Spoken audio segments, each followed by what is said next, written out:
Last time that I checked, it was 5 chains on my neck. It was no smut on my rap. Last time that I checked, I was selling zones in the set. Make a $250,000, no sweat. Last time that I checked, I'm the streets voice out west. Legendary self-made progress. Last time that I checked, first you get the money, then respect, then the power and the hoes come next. Last time that I checked, I've been self-made from the dribble. I was been saying I'm a killer. Look, playing no games with you niggas. Pop clutch, switch lanes on you niggas. Look, I laid down the game for you niggas. Taught you how to charge more than what they pay for you niggas. What's going on? We're back with the Conduit podcast. You know who I am. I'm JBoi. I got it right this time. Oh, badly. Nah, come on now. I deserve a little more respect. Nah, AP, what's going on? How you doing? I'm doing fine, man. Ms. Valencia, how you doing? I'm great. How was the cruise? I want to know. The cruise was amazing. I'm going and I on have my cruise hair in right now. So it was really nice. But what you do on the cruise stays on the cruise. Oh. Whoa. Yeah. All right, well then. I can tell y'all slipping. Y'all ain't paid attention to nothing. What? I ain't got no hair. I mean, I didn't have much hair before then. I was taking a picture of my back tattoo. I was looking at my back tattoo, and I noticed I had a Ginobili in the back of my head. Oh, that's hilarious. That nobody never told me. Welcome to my life. Well, nobody and I feel bad right now because I ain't got a haircut. And I said, I ain't get a haircut. Look, I said, I'm bald.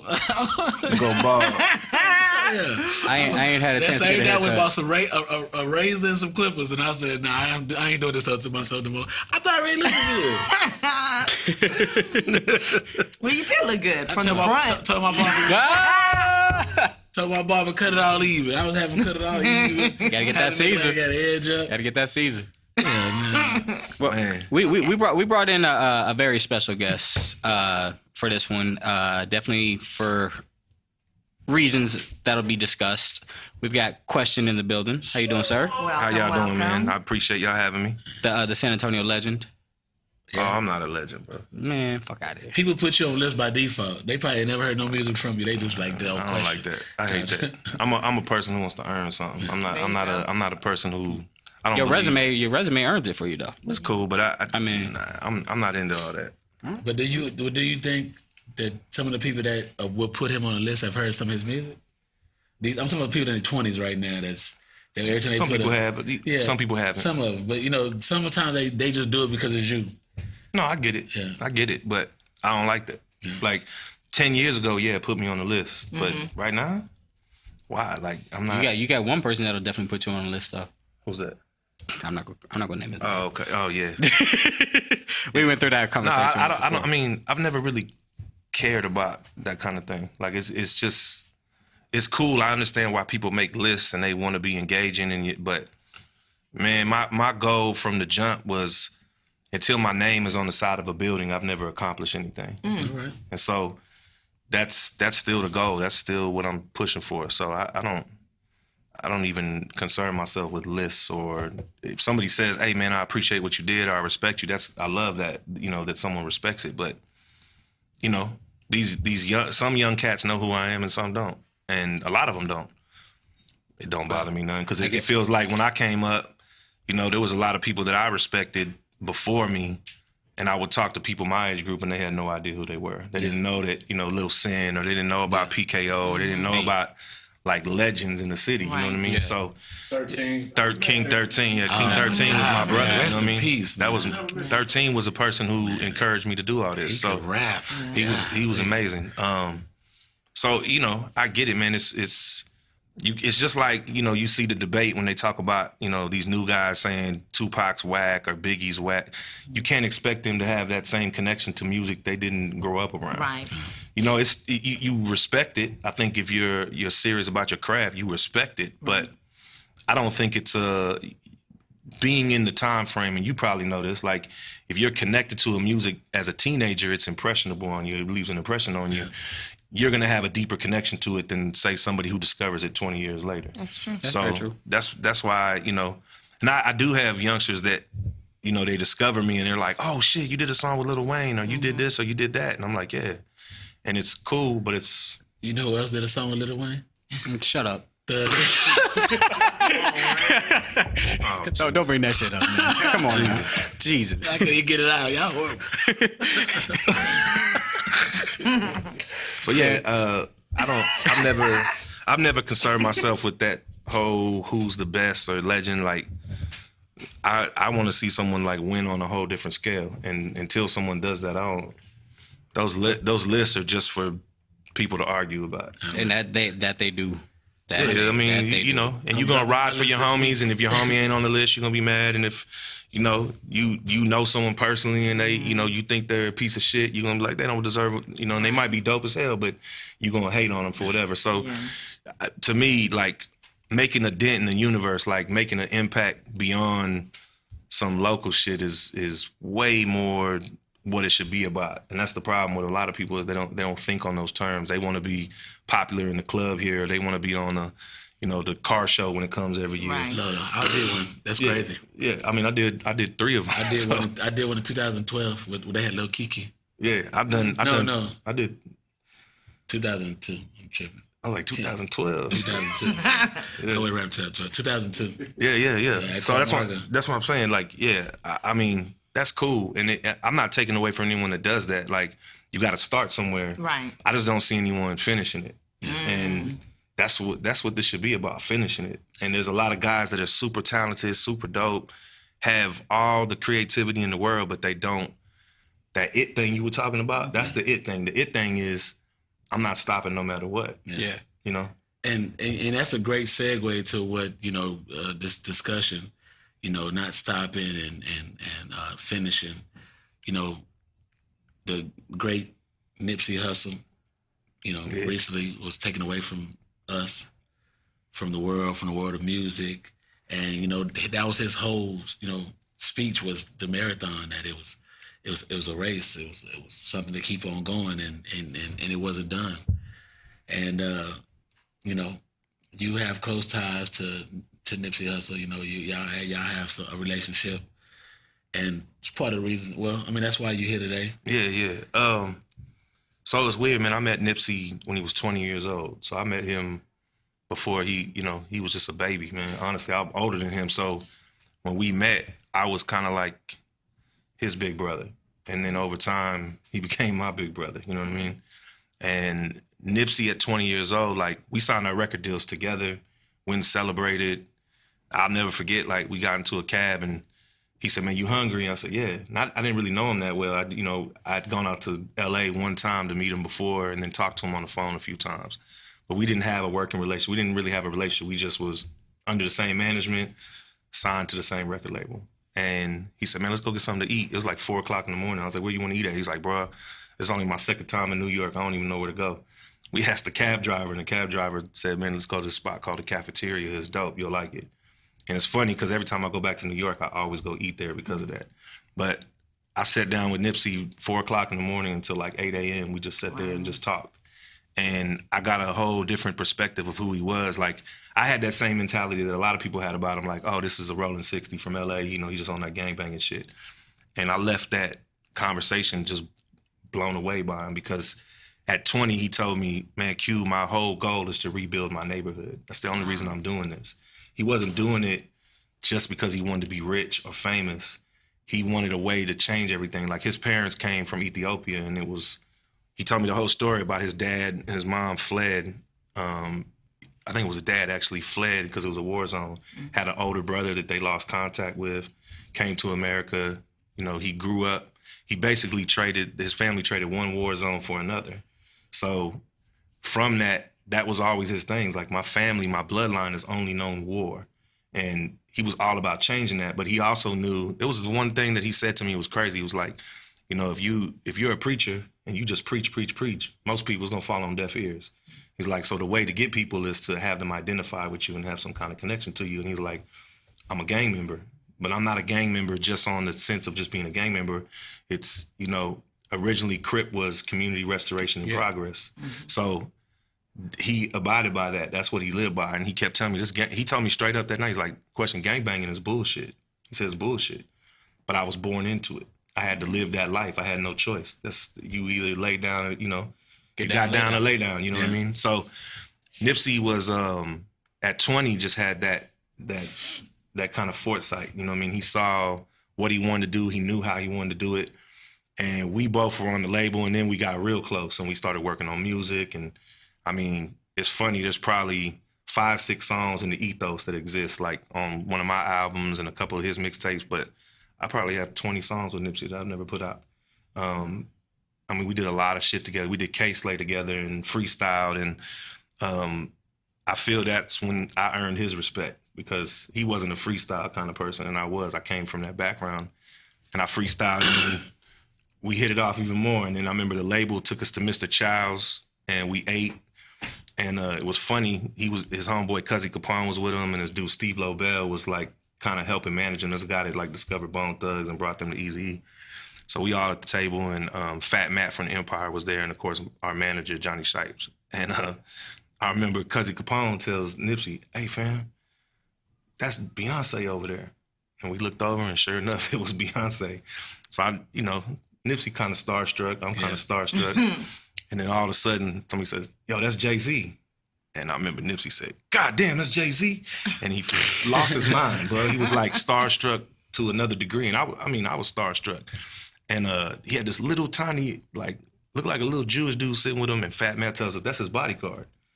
He was like, "Man, get the fuck out of here." Because Capone was like, "There's no way that little dude's his bodyguard." He said, "Nah, he's ex-Israeli special forces. He'll rip your throat out your neck." And we was like, "Oh, shit."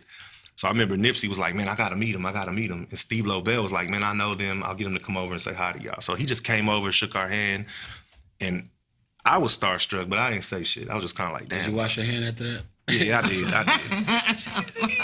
Nah, but that was a big deal, but to define a moment. But for Nipsey, it was a huge deal. Nipsey was like, "Bro, he's the blueprint. That's what I want to be. I want to be Jay-Z." And then to fast forward to when he did the Crenshaw mixtape, and Jay-Z bought all them copies and changed his life. You know what I mean? That cosign changed his life. So, and they became friends. You know what I mean? Like literally became friends. So it's funny to see things come full circle like that. I always wondered if Jay-Z listened to it. Oh yeah, for sure listen to it. Yeah, for sure listen to it, because I know he came back. Like his playlist, he would do like I think it was a Tidal playlist when he first started Tidal, and they had him. I seen a video of him like he was curating the playlist, and that was like one of my big moments. Was Black Ice was a freestyle that me and Nipsey did, and he put it on the playlist. Okay. And I felt like, yo, I hit the lottery. You know what I mean? And it wasn't because of me. It was because it was Nipsey, and he just liked that he was rapping over the Goody Mob shit. So, I was fortunate in that regard to like have that relationship and have somebody I could text, and he would give me advice, and he would still shout me out even when I wasn't even really doing anything. I wasn't relevant or anything going on with me. Countless of interviews, he would shout me out and just show me love. Like the $100 mixtape shit was not my idea, but I gave him the book that it came from, which was Contagious by Jonah Berger, and I gave him that book. And then Cuzzy read it, and Cuzzy told him, "Bro, we should do a $100 mixtape," because there's a chapter in that book that talks about a guy who did a $100 cheesesteak. So that's where that whole thing came from. I gave him the book because I was intrigued about another chapter, and of course my idea was whack. But I was in prison, what was your idea? I believe. Huh? What was your idea? I can't even remember. It's like the last chapter in the book. It was another way to go viral, and he had talked to me about that a bunch. All we gotta do is go viral. We just gotta catch some fire in a bottle, lightning in a bottle, and then, when I got off the label, I had a really good lawyer. It's just the truth. I had Dr. Dre's attorney, Daniel Stewart, and he got me out of my deal. And it took 12 months to get me out of the deal. So, I remember on the radio, they couldn't even play me on the radio here. Epic Records sent 98.5 The Beat a cease and desist because we were in litigation trying to get me off the label. Couldn't do the last Beat Bash that year. They told me, "No, you can't perform. You can't use your name." So they said, "You can go out there and perform, but you can't use your name, and you can't use none of the songs that people know." Yeah. I was like, man, there's no reason for me to even do it then. Yeah. Nipsey, it took 2 years to get off of Epic. He just didn't, whatever the reason was. But one, they gave him a lot more money than they gave me. He got a $500,000 deal. He was from LA. They knew he was going to be big. So to get off of Epic, they negotiated for a long time, and he was stuck. He would text me and like, "Bro, give me your attorney. My attorney's shit. And I'm trying to get out this deal." And finally got out of it. And it's funny the parallels because I got out of it and was jaded. I was like, man, and that's that it thing you was talking about. I was jaded. I was like, man, fuck the record industry. I don't care about this shit no more. I love music. I'm gonna continue to dibble and dabble, but at that point, I felt done. You know what I mean? Nipsey was the opposite. Nipsey was like, hell no, bro, I can't quit. I got too many people that count on me. I got to keep going no matter what. And to his credit, you know, that's what he did. I mean, he literally did that. So, I just can't stress it enough. Like, a lot of people have this image of him, and I'm not saying it's not accurate. He was definitely, you know, about his shit, but he was one of the most brilliant, he had the know-with-all to do things that other people wouldn't. Yeah. You know what I mean? Being my age, you know, I'm about to be 40. You know, we grew up on West Coast music. Yeah, for sure. You know, and I was a gangbanger. Especially, this was crazy. I was you know, gang member, and the South didn't have gangster music back then. You know, until the Ghetto Boys came along, and we didn't have nothing like that. So of course, you know, we grew up on NWA and all this. So same shit I grew up on. For you know, I still love gangster music. So when I first heard him, which I don't know if it was, I knew about him, but the first time I really heard him was the song he had with The Game, the Red Converse. Yeah. That was my song right there. I was like, I played that song over and over and over and over, and you know, I love it because he even now, like,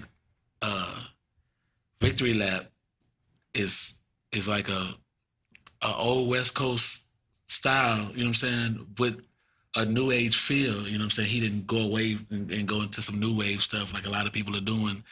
And he kept his style original. I'll tell you something even crazy about that. So Nipsey, this was like 2009, having a conversation, me, him, and Shipes, and he told us that he got approached to sign with somebody after he got off of Epic. I think maybe 2010. And he was like, I had to turn it down. We was like, what you mean? He was like, Dr. Dre tried to sign me. Oh, wow. But he was like, I promised myself I was going to be the first West Coast artist from LA to make it without a Dr. Dre cosign. And he stuck to that shit. And Dre, from what I understand, I don't know him or anything, but from what I understand, respected the shit out of that because I think there was an interview where he said that was the first person to ever turn him down. Wow. I mean, it's a big cosigning when you're on the West Coast. You're talking about, like, I grew up, you know, all that shit, bro. You know, Dr. Dre, you know, Snoop, all that, of course, but like anything, Spice One, I mean, all that shit. Is like, you know, you talk about on the corner with the cellular phone. Yeah, bro. You know, you talk about like Dub C and the Mad Circle. You talk about MC8. Like, that was my shit. That's what I grew up on. So initially, it's funny when we first heard Nipsey, it was my friend Ed Boogie, who worked for the label, and I was already signed to John Shipes for management. And Shipes was like, yo, Ed brought me this kid from LA. You know, I'm thinking about signing him. What you think? I listened to that shit, and it was raw. It wasn't what you hear now, but I was like, yeah, he got something. And that was the reason why I fell in love with it, because it reminded me of that, like, you know, Compton's Most Wanted, America's Most Wanted, that kind of shit. You know what I mean? You know, Hutch and all that, like that Code 187 type feel. And he had that. But it was crazy, man. I remember playing shit for Nipsey. I was playing him a bunch of West Coast, like, classic shit. He didn't know none of it. Oh, wow. That's what blew me away. Like, I was playing, like, Selly Cell. And It's Going Down Tonight. I was like, he was like, yo, this beat is jamming. I said, bro, this is an instrumental to an old song. He was like, I thought this was some new shit, Q. I ain't never heard that. But now, he wasn't from here, though. But it's still West Coast shit. The Bay in L.A. L.A. didn't, But, I mean, there was a lot of shit that he, you know, I would play shit for him, and he was like, bro, I don't know that. I was like, you don't fuck with MC8? He was like, nah. I played him some, you know, I was a big DJ Quick fan. I think a lot of people were DJ Quick fans because he shouted out San Antonio and just like Compton, except for the people from here, the PKO. But, you know, a lot of me being an impressionable kid, I thought DJ Quick was the man. I was like, God, you know, he put the cowboy boots from North Star in the video. And it was like, oh, shit. And so I remember telling Nipsey was in the studio, and I was like, you don't fuck with DJ Quick? He was like, I mean, I know who he is. I was like, you don't know none of his music? He was like, I know that one song he got with Raphael Sadiq. Oh, wow. And I was like, yeah. So it's funny, man. You know, it's funny to see he still had that vibe, that presence. It's just. I went and downloaded. Man, I went back and I was like, you know, cataloging. You know what I'm saying? Going through songs, and And but that my homeboy was always talking about Victory Lap. Like because I don't listen to music on my phone till just recently, and I was still listening to CDs. And I got an iPhone and Apple Music. I was like, let me try this for 3 months or however long it is. Finally joined the future. Yeah. Because if y'all watch on my old lives, I'm like, I don't listen to music on my phone. I listen to CDs. Yeah. So I mean, even a visitor tell you, like, give me a CD. So I had tried Apple Music for like 3 months free, and of course, I ended up having to pay for it because I forgot to pay it. So I started downloading music shit and saving it. Yeah, man. So I downloaded Victory Lap. Like, let me see what everybody talking about. Right. Man. Yeah, it's from a great front album. to back. It's a great album. And the fact that he had been working on this album for years. You know, some of them songs on there were like 4 or 5 years old. He just went and retouched them. I remember him texting me. This was like maybe 3 years ago, 4 years ago. And like I'm a huge Outkast fan. Mm-hmm. And he knew that. Like I told him, like, man, I want to work with, Big Boi. I want to work with someone Organized Noise. He texted me. He said, "Hey fam, I'm working with Organized Noise on this song with CeeLo." And I was like, "Word!" And that ended up being the Loaded Bases. Yeah. But they had that like 4 years ago. Yeah. So he was just holding on to records he knew were big. And then the whole time he was making that album, I didn't talk to him at all. Like I knew to leave him alone. He was starting to blow up. And then I guess it was right after Victory Lap came up. I had texted him and was like, "Man, congratulations!"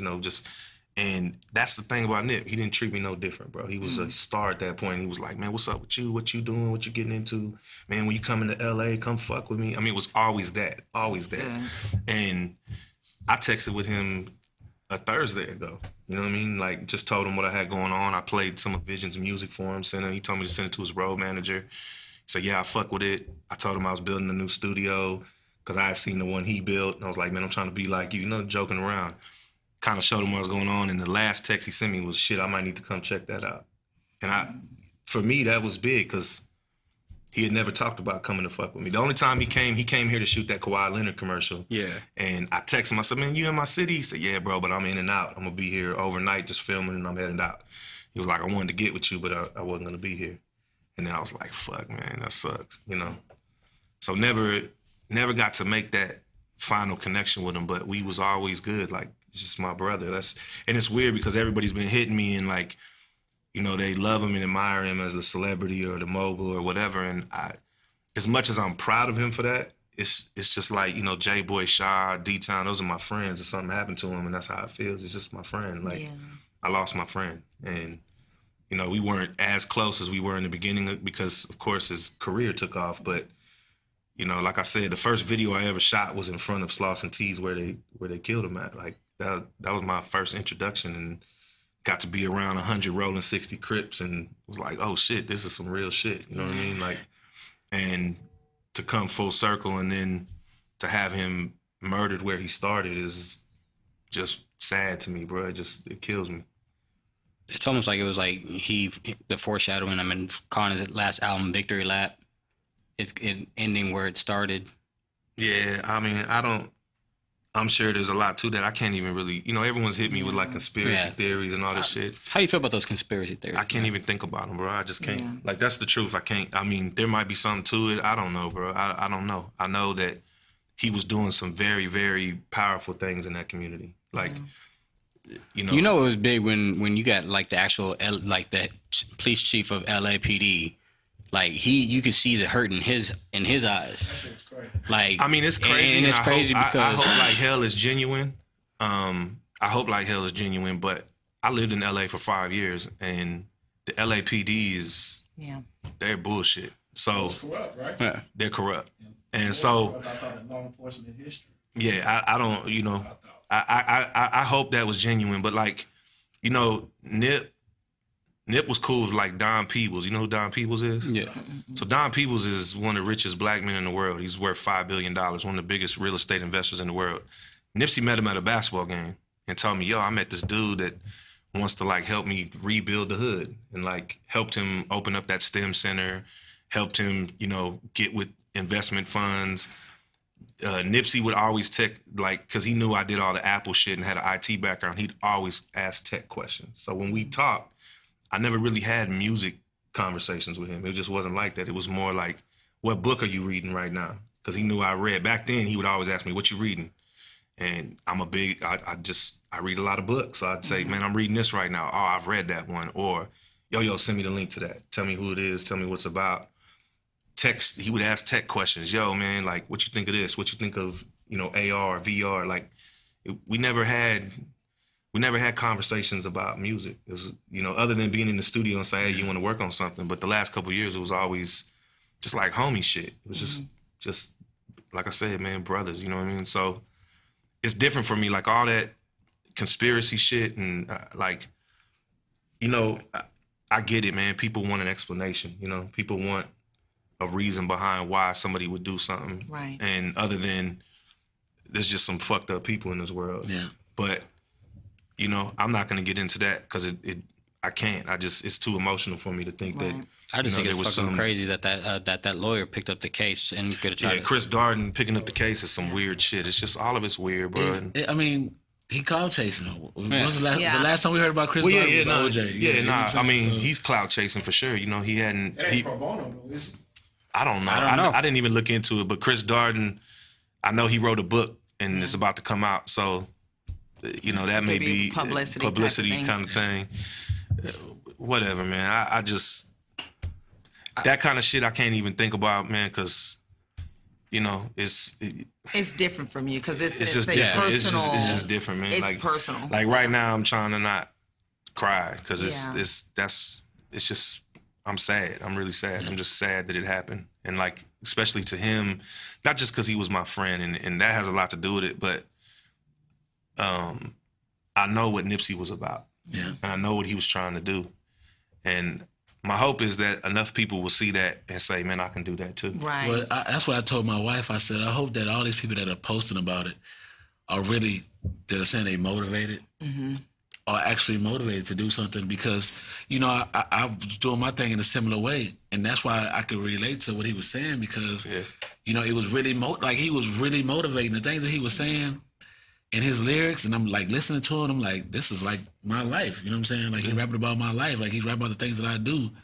And I was like, I really need to stop making excuses about some of the things that I've been making excuses about and go ahead and do it. It's weird, man, because the same thing happened to me, but prior to him passing away. But, I had, I kept putting one foot in, one foot out when it came to like my own music and kept feeling a certain way about it. And I finally came to the conclusion, man, I ain't gonna do this no more. It's just, I still felt bitter, still felt jaded.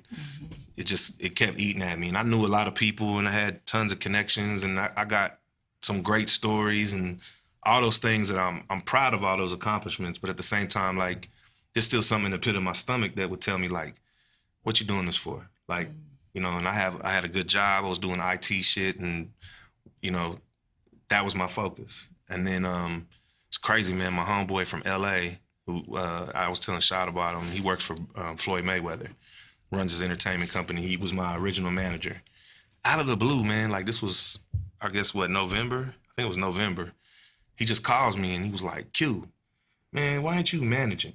And I was like, I don't know, man. Nobody moves me. I'm not moved by nobody. He said, bro, I heard this artist tonight and blew me away. And then I start talking to my homeboy and find out he's from San Antonio. I said, who from San Antonio? What the fuck are you talking about? And he tells me about Vision. And I'm like, and I knew who Vision was. We had conversations, but, to my ignorance, I wasn't paying attention like I should have been. And should have asked me. Yeah. But I gotta add you on Facebook first.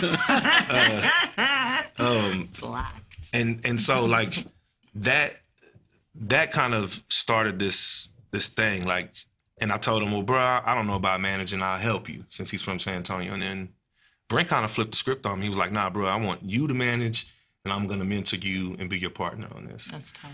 I said, cool. And we've just kind of led along and got to this point. And I was already feeling the energy, you know what I mean? But then Nipsey passing away, like I just talked to Nipsey about him. Yeah. So the motivation factor is very different now. It's like that legacy, that marathon continues is got to be a mantra. You know what I mean? It's got to be something that everybody lives by. And it's not just for making music, anything. Like you in real estate, you want to be a lawyer, you know, you want to be a construction worker, whatever. Like, we live in a capitalistic society, so it's a marathon. You can't, you can't just sprint your way to the top. You really got to build it. And, you know, a lot of artists don't see that yet. They just want to get rich real quick. Right. Let me get a bag and let me get famous and let me go to the club and, you know, have, you know, whatever kind of fame and whatever it might be. And it's got to be different. Your mentality's got to be different. That's right. I always tell people you don't see the hard work people put in. Right. People you see the success or the failure.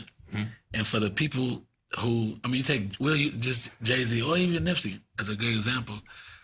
A lot of people didn't see the work before it's they crazy, got man. to, you know what I'm saying? It's so many people that really didn't see it because a lot of people that, you know, some people here knew when I was coming up, you know, like I had the Riding Slow song and it was getting played in LA because Nipsey was on the remix.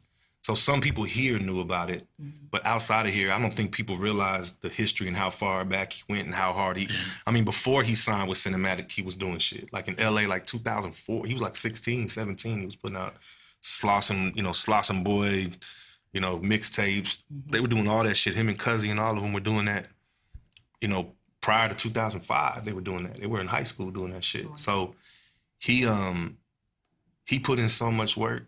The work, I mean, I don't think people realize the amount of work that goes into creating it. And I, you know, even with me, like people always ask me like, man, how'd you get on? How'd you get a record deal? I mean, Valencia could probably tell you. I had a team of people around me. I realized, you know, D-Town was a huge part of that. And it was because I knew that you can't achieve anything without a team. You have to have a team. Nipsey put a team around him. And it wasn't just his homies. Like, you know, Jorge was managing Nipsey towards the end, and Jorge was a dude not from his hood. He was just a dude who knew his shit and hired Jorge. And a lot of people, like, I know this for a fact, it's weird, but a lot of people around him were like, man, you got a Mexican as a manager? Like, people were telling him that. He said, I don't give a fuck what he is. He knows what the fuck he's doing. Yeah. And so Jorge, like, really was instrumental behind a lot of the moves he made the last 4 years. And so it's, you got to build a team. You got to have the right mentality behind it. You got to have a strategy. Nipsey had all that. And it wasn't, I'll give Nipsey credit. Nipsey was smart enough. When he knew how to do something, he did it. And if he didn't, then he found the right person to help him do it. And I think that's the best advice for anyone in any part of life. You know what I mean? Like, I don't care what you're doing. You don't got to just apply it to music, or you can apply it to comedy. You can apply it to film. You can apply it to anything. You still got to build a foundation. And it's got to start with, if you're the smartest person in the room, you're doomed. Yeah. You got to have smart people around you. And you got to get people with energy, and you got to have people that can push that. And that's the one thing that Nip understood really early. Like, he, you know, he had Big U, who was the leader of the 60s, but he had you really telling you, like, yo, we need to do this music shit. We need to legitimize what we're doing. And, you know, he had Steve Lobel and he had Johnny Shipes. I mean, he had industry heavyweights that he leaned on and mentored. And then, I mean, even me, I was nobody, but I was older than him. And for whatever reason, he was like, man, you've been doing this for this long. What you do? I mean, asking me questions. How did you start this? How did you get this? He'd ask anybody. He wasn't scared to ask questions. I seen one interview he had. I want to say, it was either him or Big U was talking about, like, you know, how they told him to start wearing red to, you know, connect to the Bloods, you know, and especially with gangbanging. Like, a lot of people don't know, you know, some people won't care how good your music is. Yeah. If you a Blood and then somebody's a Crip, you ain't gonna. But see, you know, in LA, the dynamic is very different than the way I know it, and probably the way most people know it. Like, in LA, you got Blood and Crip gangs that are cool with each other, and there's Crips that are rival with Crips. They beef with Hoovers. Yeah, Hoovers, yeah. And then, you know, you got 20s, and you got, you know, 8-Trays, and you got, I mean, it's very different. And I try to explain that to people. Until I moved to LA, I didn't understand, because all I knew growing up was, oh man, there's some Bloods over here and there's some Crips over here, and they don't fuck with each other. And when I got to LA, I realized, like, oh shit, and there's a war going on with the Brown gangs. There's a war, I mean, you know, the Asians out there. I mean, it's, gangbanging is very different. I got banged on the first time I went to LA. I was wearing a Atlanta Braves jersey. This is 2002.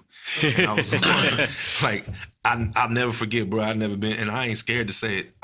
I was scared, bro. This motherfucker rode up on me and said, "What set you from?" And I was from San Antonio. And motherfucker looked at me and with a pistol out and everything. "You from where?" "San Antonio, Texas." "Oh, that's what's up, homie," and just drove off. Wow. Yeah. Because a lot of people don't know that they, like when Snoop is talking about Pittsburgh, it's not. It's Steelers. Yeah, it's not. It's a gang thing. It's not necessarily the team. Yeah, he is a fan of the team. I think it's what confuses people. Yeah. But you're right. Yeah, and there's, then the gangs out there kind of, when I moved out there, this is before Nipsey. I had a homeboy named Aya, Zodiac Killer. He was a Crip. Well, he wore red all the time, and I was like, "Man, why you wear red?" And he told me, "Bro, I like confusing the fuck out of people. I don't want them to know, like, the police is on us. They know by how we dress. They know." Yeah. He said, "I change it up all the time. I flame up all the time just so they can't label me nothing." Yeah. And then gang members started to get smart to that. So, like, yeah, you see a lot of people that would really, fly the flag. But, like when Nip first started coming to New York, you wouldn't know he was a Crip. He didn't wear no bandana. He wasn't doing none of that. He was just dressed normal. That wasn't his thing. He would always tell me, "I was born into this, bro. Like, my neighborhood, this is how it was." And then he knew, like, again, man, going back to it, he kept telling me, "I got to make this kind of music because these people ain't going to follow me. I'm trying to lead people." Yeah. And so that was the impact that I think is the one thing that I think anyone can take from him. You know what I mean? Like, as human beings, when we do music, a lot of young cats, we hide our humanity. You know what I mean? It's just, I'm hard. Yeah. I'll fuck you up. I'll fuck your bitch. I'll take your money. I do this. I do that. I'm not saying that none of those people are capable of that, but, bruh, I've known killers, stone cold killers, but they love their kids. Yeah. They work hard. You know what I mean? D will tell you, like, stone cold killers. So there's a misconception about people who come from these backgrounds and have that kind of thing. Like you said, man, I grew up gangbanging and all that, but I can look at you now. I've seen enough of you know that you a family man. Like, you love your family. I'm scared now. Yeah, but that's real. Like, I'm gonna get in the car. I think that's the thing that a lot of people don't they don't even take the time to consider or really even think about. Like, right. I don't care where you're from or what you're doing. We all human beings. So at the end of the day, I don't care if you the coldest. There's a difference between being a cold-blooded killer because you're trying to survive and someone who's just fucking crazy. Right. Yeah. You know what I mean? There's crazy people in the world, but that's everywhere. But most of these people, you got to know the humanity of people, and I learned that really from Nipsey Hussle, like, because I did when I first met him. I was like, really, the first person I met was Big U, and for me being from San Antonio, that scared the shit out of me. And I ain't scared. I'm like, oh, this is the leader of the Rolling 60s? What the fuck? And he's like, "Yo, I heard your music. I fuck with you." And I'm like, okay, cool. What do I do next? Like, I don't know what to say. It's one of those things, like, you don't know what to say. Like, respond back. But then when I sat down and talked to Big U, it was me in the room. I'll never forget, man. We had a whole conversation, and I left the room like, that's one of the most intelligent people I've ever met in my life. A lot of gang members are intelligent. Yeah, but that's what I'm saying. Yeah. Most of them are. Most of them are. And that's again goes to that perception of, I know this, man, because I've seen people get put in a position. You could take any gang member who's hardened, who survived everything, and you put them in the corporate world, and they would advance past everybody. Oh yeah. You know what I mean? They just don't get the opportunity. Yeah. So that really was Nipsey's goal, was how do I rebuild my neighborhood so the next kid don't have to rap or don't have to gangbang. That's why he started a STEM program. That's why he started a creative hub. Like, we can own these businesses. We can buy back the hood. We can really, really make a difference and clean up Slauson. And like, that was his goal. And he didn't want to just end it there. He wanted to be, he really believed it. Like, I want to be the shining example for the next person. Yeah. Because people can relate. I have this concept with my people, but you think about, I go to speak at the school, especially for career day. Mm-hmm. I go T-shirt, jeans, regular shoes. I ain't wearing no suits or nothing. And I talk to these kids the same way I talk to anybody else without cursing, at least. They love me. Yeah. The people always want me to come back. Mm-hmm. And then, somebody else is there, they professional, and they, Right. They're not relatable. They're not relatable. You know. Nah, you don't relate to that. What do you relate to? You relate Right. to what you see on TV. You relate to, you know. Or someone who looks like I remember me. growing up, man. It's weird. We were talking about 13, but I remember first time I met 13, like he was somebody that I idolized. You know what I mean? I idolized. He was out there getting it. Had that little Suburban. Was riding around. He would come pick me up. Yep. Yo, Q, let's just go get it. You know what I mean? He knew I was trying to get it, and nobody in a suit could have told me anything. And I was too young. I wasn't impressed by that. I was impressed by motherfuckers going to get it. Yeah. And now that I'm older, I kind of see like those people who go get it. That's great, but we have to be the energy. You know what I mean? Yeah. We gotta change. We gotta do exactly what you're doing. Like you got a story, right? If you go tell that story and the kid identifies with it, even if it's only one kid, you might made a spark change. you made that change. Yeah. Like I just had this conversation with D. We're working on something with D right now. Like basically, you know, D-Town. I wish D-Town was sitting here because the insight that this man has is crazy. Like people have an image of him because he has a gangbanging background. He's been to prison. He's been to all that, right? But he's one of the smartest and most caring people I've ever met in my life. Like I literally would jump in front of a bullet for him. And the reason being is it's that genuine. It's just genuine and it's real. And we were talking about it earlier. We talked about this earlier. Like his big thing right now is redemption. Like I've been through all this shit, but I got to give back. And that's mine too. Yeah. It's Exactly. redemption is that's really to me the core of what America's supposed to be about. It's about how we redeem ourselves. You know, I see so many kids and they get labeled, you know, oh, you a gangster, or you know, you see TV and use the words like thug and savage and whatever the case may be. But I know who I was at that age. I know who he was. I know who Vision was. You know, some of the homeboys that me and JBoi got. I know Shad. Like all these people at some point were labeled that. Yeah. But then you see them advance and you see you got to give people a chance to evolve and become great. Yeah. And when Jay-Z, you don't, Jay-Z to Sean Carter. You know what I'm saying? Jay-Z is the perfect example because Jay-Z was somebody, you know, to go from selling crack to you in the White House. You know what I mean? That's the truth. Swap detail. Yeah, I got you. Okay. You want to sit in for a minute, detail?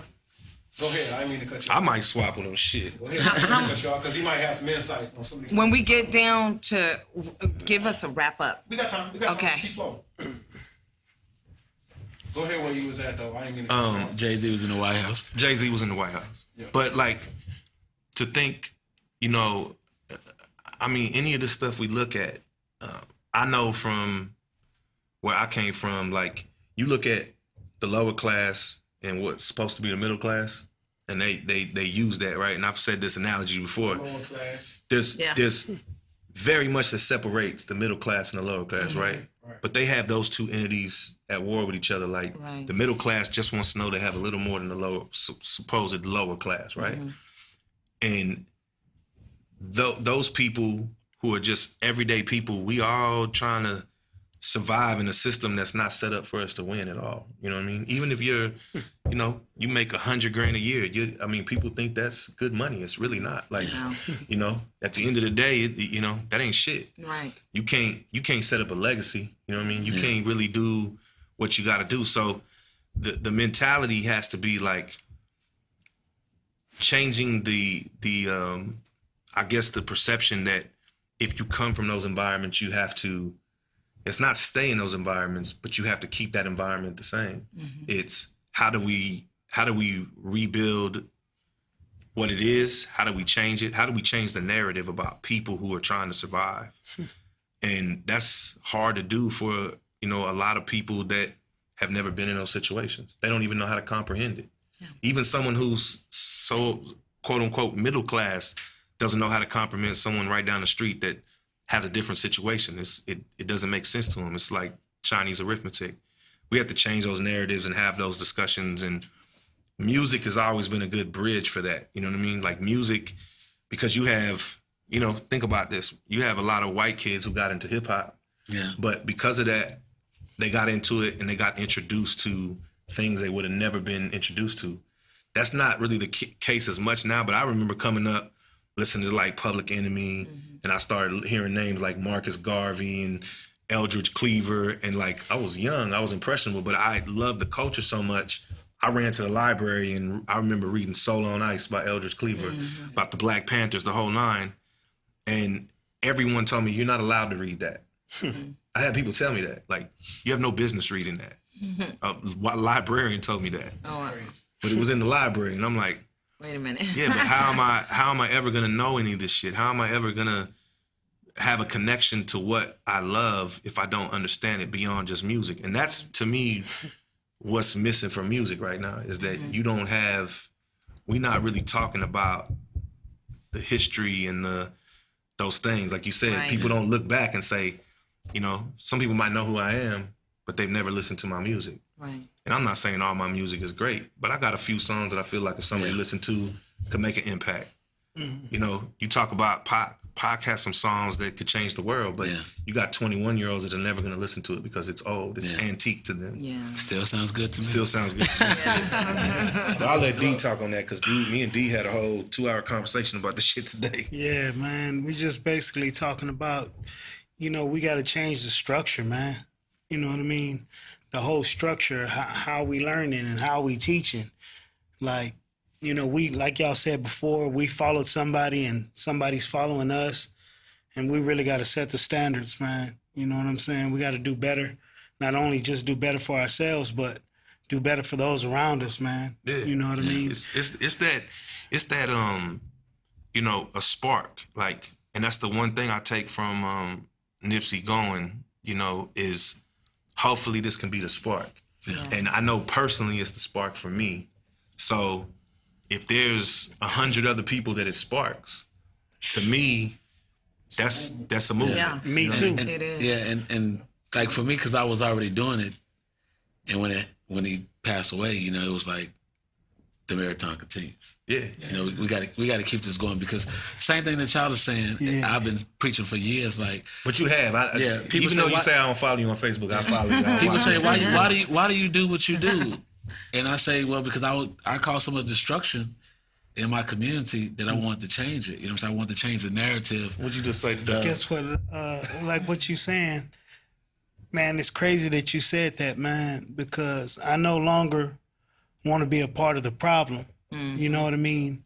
I want to be a part of the solution. Yeah. Like we always make excuses, man. I had no choice, so I did this to take care of my family. But how many families did you tear up in the process of taking care of your own? You know what I'm saying? Right. I remember going to somebody's house and they had on a generator. And if anybody knows me, they know I love kids. And this was like one of the changes in my life.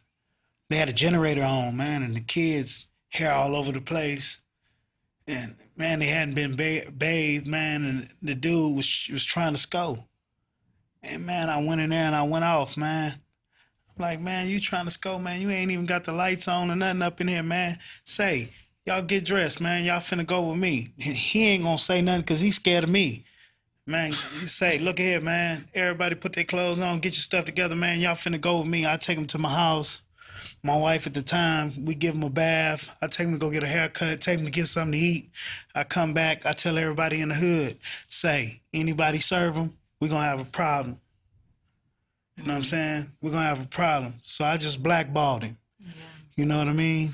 But sometimes that's what it takes. You know what I mean? For someone to wake up. Because my dad was a heroin addict. And so when I was growing up, it's the same thing. I remember my dad taking to go shoot up, like me to go with him. And he go shoot up in the car and I'd be sitting right next to him. And it was nothing. It wasn't so I had that imagery in my head from 8, 9 years old. And then my pops was in the pen, you know, the whole time growing up. So my experience was different. I always think about that. Like, my experience, if my dad wouldn't have been a heroin addict, I probably wouldn't be sitting here. I probably would have lived a very different life. But because my dad was a heroin addict, he shot up all the money we had. I didn't have that life I probably could have had. Yeah. Right. And it gives you a grounding, you know what I mean? Like, you start to realize, like, anybody can be in this position. And they always tell us, like, man, pull yourself up by your bootstraps. But those people telling you have never been in that position. They've never witnessed that firsthand. So it's easy from the outside to say, hey, you need to do this or you need to do that. Mm-hmm. It's very easy to do that. I mean, anything, man. It's the same thing with my kids right now. Like, I'm telling my son, you got to do this, this, and this, and this in school. But I ain't do that shit in school. You know what I mean? So it's got to be setting an example. And when we was talking today, that was a thing. I said, man, I'm on this journey of redemption. I did a lot of bad shit too. You know what I mean? Well, you know why you got to tell, especially your kids, that? Because we live in a little bit more, crazy world now, where the difference is when we was young, we didn't have tablets, we didn't have things to distract us. We weren't. We live in this hyper connected world where instantly you can get connected to something. Yeah, we didn't have all the distractions. Like went outside and played and stuff like that. So because we didn't have so many distractions, I seen people get shot. I seen high speed chases. I seen drug deals and stuff like that, and I gravitated towards that. My mama taught me how to sell crack. These kids have opportunities to make money. Yeah. They ain't even gotta get a summer job. They can find something online and start selling or whatever the case may be. They have more opportunities. Yet they still entranced by the street life. We was influenced by the streets. The rappers was influenced by the streets back in the day. Mm-hmm. Yeah, now the streets are influenced by the rappers. Right. It's like, I want to be like that. That is the honest to God truth, because when we grew up, we knew that most of these rappers, from like Cube to Face, whoever it was, they used to say a lot. They street reporters. They just reporting what's on the street, right? Mm-hmm. And now it's very different. Now it's exactly what you said. I see it all the time. Is the music is influencing how people move and shake. And there's a good and a bad to that. But the good right now, to me, and I hope it stays, is that I feel like Nipsey, unfortunately, had to be a martyr for this. Yeah. But I feel like his death for me can't be in vain. And it has to be to spread beyond what he did musically. It's, look what he did. Yeah, if you're going to go after a bag, and I don't care if you're making music or not. If you're selling dope right now, man, find a way to reinvest that shit so you can get out of it. And I know a lot of people that have tried to do that, but they don't take that path right. It's like that leaving that life behind and that quick money and all that. We got to change that. We got to change let's put more things in these areas and have them be owned by people who are from the neighborhood. You know what? It's a prime example right now. What's going on? You look on the east side right now, okay? And you got these houses that are boarded up, and we just got through talking about this. Yeah. And a house that was $20,000 or $40,000 or $40,000. Now people are buying them up. You buy 4 or 5 houses, right? And now they're going for $380. Yeah. So that means the taxes go up. Everybody has to move out. Right. You know what I mean? Everybody's talking about Nipsey's death, and really, we really should be talking about him still living. Yeah. That's the whole reason for this conversation. Not only that, but he left a lot. Yeah. You know what I'm saying? He gave somebody else another opportunity. You know what I mean? He injected something in all of our minds and embedded something in our heart, and you can't erase it. You know what I'm saying? And we got to be the same way. You know what I mean? Yeah, I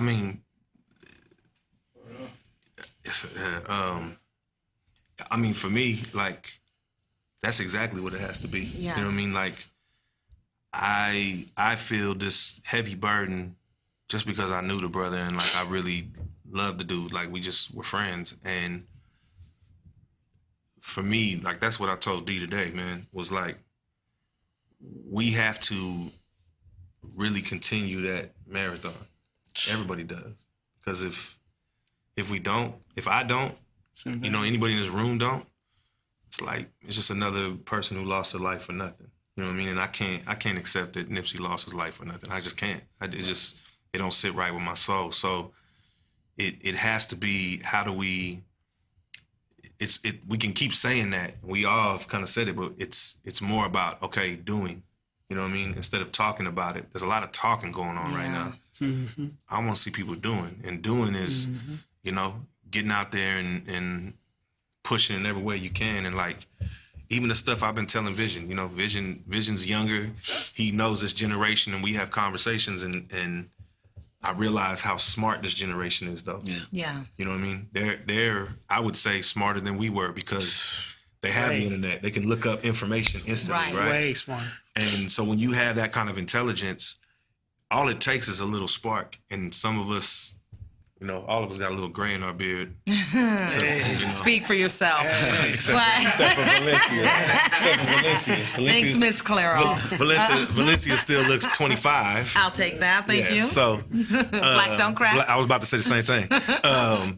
But you know, with that gray comes wisdom. You know what I mean? Like, and that's the only thing I can impart on people around me, and even with Vision. Like, the reason I've bonded with him so much is because, as much as I know he listens to me, I listen to him, because he's a genius. He's smart. And that's the only way that that generational gap is going to work. If you have all the old people telling the young people, you don't know what the fuck you doing, and you this and you that, they never going to listen to you. Yeah. They're going to be like, you know what the fuck you talking about? You 40 years old. You Go on, raise your kids, man. Go build your house. Go do whatever. We out here trying to get it, right? But if we have a different conversation with them, and it makes more sense that they can relate to, like you talking about, or I know with D, or even with myself, like, I've done shit that I'm not proud of, and I mean, D had to slap me in the back of the neck a couple times, like, what the fuck are you doing? But if it wasn't been for him doing that, you know, I'd probably be in prison right now, or I'd be dead, or whatever. Who knows what would be going on? You were one that was smart enough, though.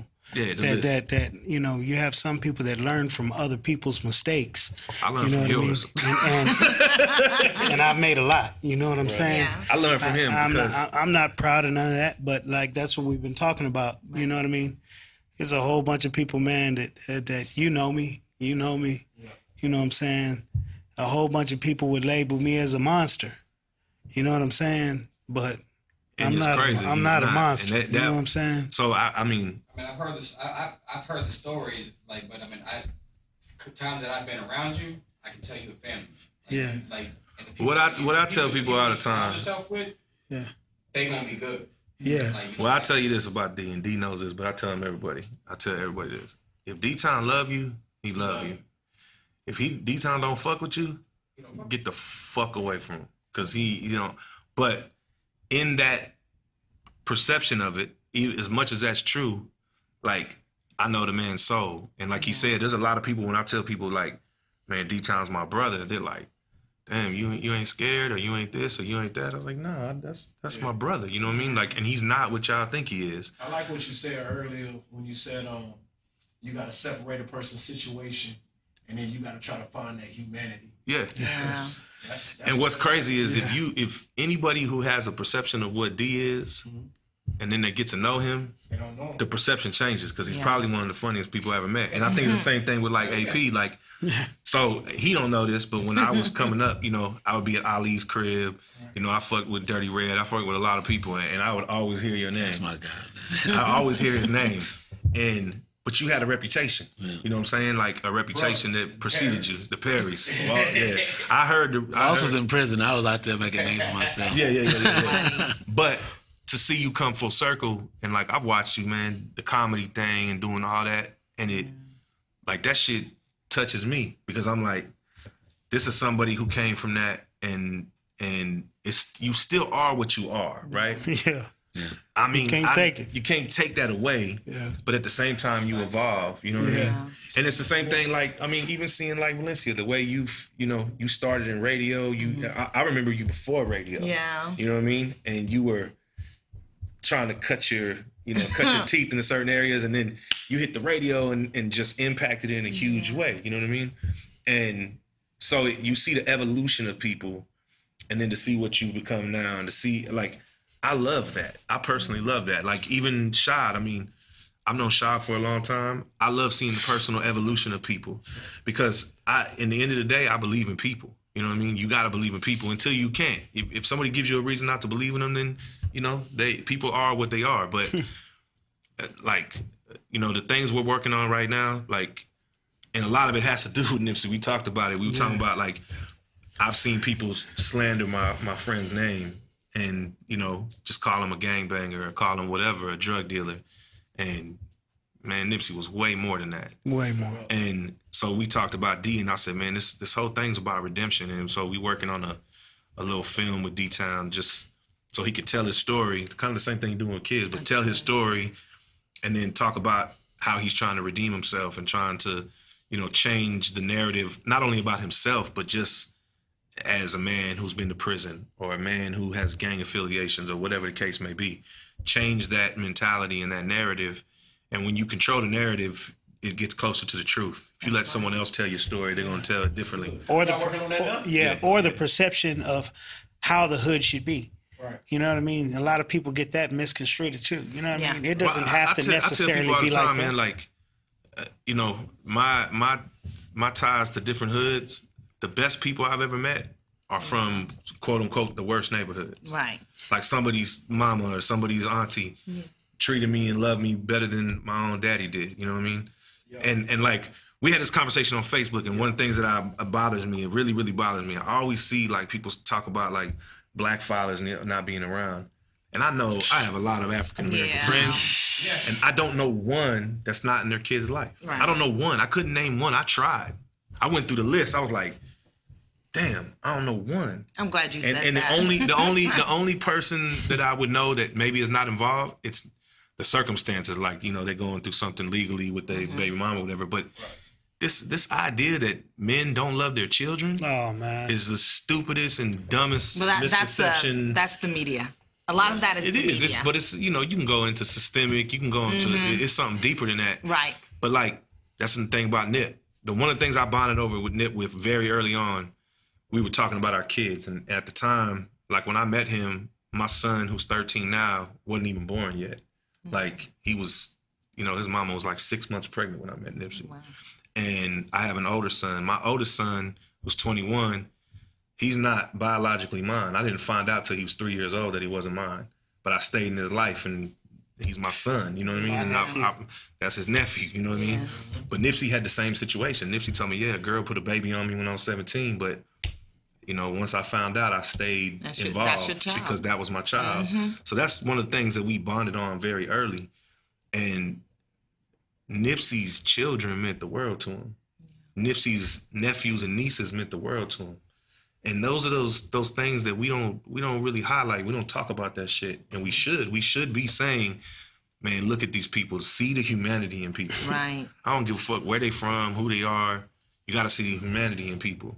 And that's how we progress. We progress from that level. Like me and Vision's homeboy was talking about the other night.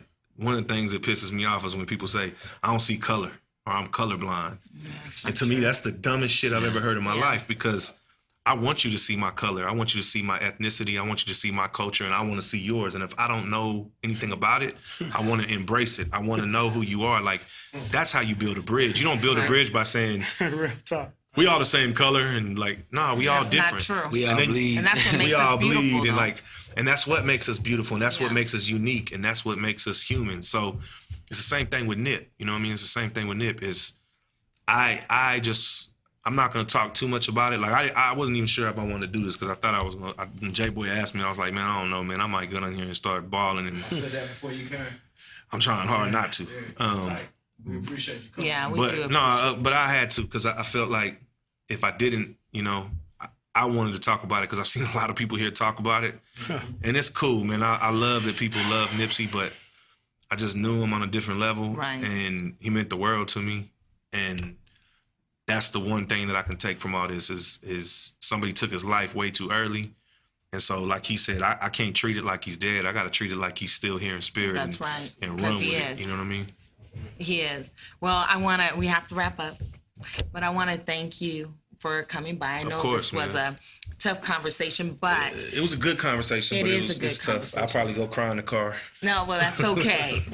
That's all right. Yeah. We won't come down on you too hard for doing that. In D-Town, thank you for coming by. Thank you. We appreciate you so much. I feel bad because JBoi just got pushed. You just pushed JBoi to the side. JBoi, can you say something? Come on and close out. Let him close out, detail shit. Thank y'all for having me, man. Yes, thank you. And we also want to thank Vision. Maybe we can do something where we bring D-Town and Vision in, and we can have another type of discussion. Oh, we definitely gonna have to bring Vision back. Yeah, absolutely. Vision got some shit. Vision doesn't like to talk to people, so Well, we know how to get it out of we're him. going to have to change that because we it's like had Vision on the pod. Probably not on camera. Right? He had me at his house for 2 days in a row. oh yeah, no cameras, no mics. That boy will tell you everything. That's hilarious. No, it was funny the other day. We had a film crew down. We was filming some stuff, and man, the guy put a mic on him like a real mic and wired it to his chest like the Fed.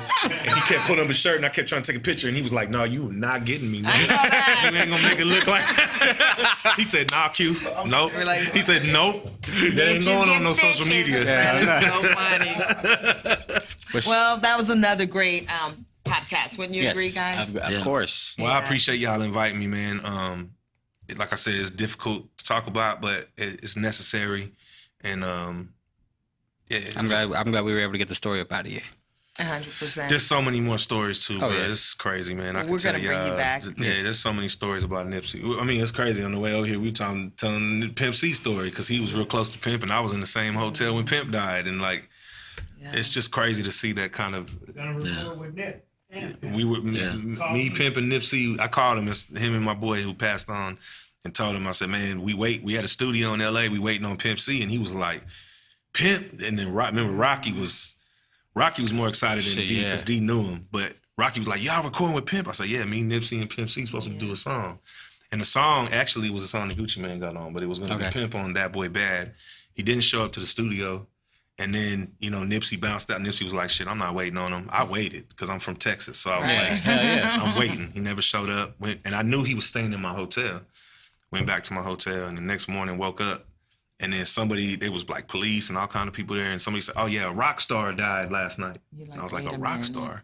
I didn't even put two and two together then. I was like, a rock star? I wonder what rock star was here last night. Damn, he must have been doing drugs. I just, in my head, I got to the airport, and then my manager texted me and said, man, they found Pimp dead in the hotel you were staying in. I was like, what? And I remember I called D, and D was like, it hadn't even hit the news yet. Pimp ain't dead. He said, nah, Pimp ain't dead. I said, bro, that's what they saying, homie. He was supposed to come meet us last night. He didn't. And he was like, hell nah, that's my dude. And he ain't dead. There's no way. And then that's how I DJ felt Nappy like hit me while I was at LAX and was like, yo, did you hear the news? I just seen it. Yeah. I was like, that's what they saying. And I called D. I remember telling you, like, bro, it's on the news now. And that was another Nipsey story because I was the one pushing for that. Nipsey was like, cool, but it wasn't a big deal to him. It was a huge deal to me. It was like, that's how it was. Like when I heard Nip, like that's why I hit you right away. Like in our little group chat, I was like, yo, and it was crazy. Super crazy, bro. I heard it. Crazy thing about it, he had told me before it was even on. Yeah, I had talked to Lon. Facebook, anything. Yeah, Lon hit me because I had been talking. He was dead or not. I didn't even know he was dead, but Lon was one of the guys who was his road manager I've known for a long time, and Lon is who Nipsey told me to send Vision songs to. He's like, send them to Lon and we'll be in the studio. So I'm sending them to Lon, and then I actually texted Lon like, hey man, I got another song I'm gonna send you, and he said, hey fam, they shot Nipsey, and I was like, what? He said, I ain't heard nothing yet. I don't know what's going on. I hit D. I was like, bro, they just shot Nipsey in L.A. And I said, but then somebody said, they say he's going to make it. And then everybody hit me and just, it was tough. Well, we're truly sorry for your loss. Yeah, I appreciate it. We truly are. Well, you guys, the next podcast we're hoping will be on a more upbeat topic. Yes, definitely. I hope so. But either way, we're going to be here for you, and we thank you for taking your time and watching, and we thank you guys for stopping through, and just thank you again for chilling in the Conduit podcast. Appreciate it.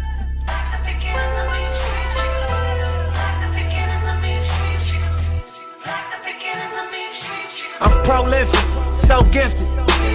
I'm the type that's gon' go get it, no kidding. Breaking down a swish in front of your building. Sitting on the steps, feeling no feelings. Last night it was a cold killing. You gotta keep the devil in his hole, nigga. But you know how it go, nigga. I'm front line every time it's on, nigga. 100 proof flow, running shoot pro. 458 drop, playing bulletproof soul. Every few shows I just buy some new gold. Circle got smaller, everybody can't go. Downtown Diamond District, jewelers like yo. Hustle, holla at me, I got Cubans on the low. Through the Cancun, smoking Cubans on the boat. Then dock that Tulum just to smoke. Look, listening to music at the Mayan ruins. True devotion on the bluest ocean. Cruising, my cultural influence, even revolution. I'm integrated vertically, y'all niggas blew it. They tell me hustle, dumb it down, you might confuse them. This ain't that weirdo rap you motherfuckers used to. I'm a urban legend, South Central in a certain section. Can't express how I curb the tactics. Guesses, evidence of a divine presence. Blessings, held me down at times I seem reckless. Effort, got an L but got an E for effort. Stretched it, dropped him off in the Mojave Desert, then left it. Ain't no answer to these trick questions. Money making nip, straighten out my jewelry on my bitch dresser. Well known, flick up in jail clothes, snatch a champagne bottle from Rico's till T-shows. Whatever, nigga, playing chess, not checkers, nigga. 38 special for you clever niggas. See, bro.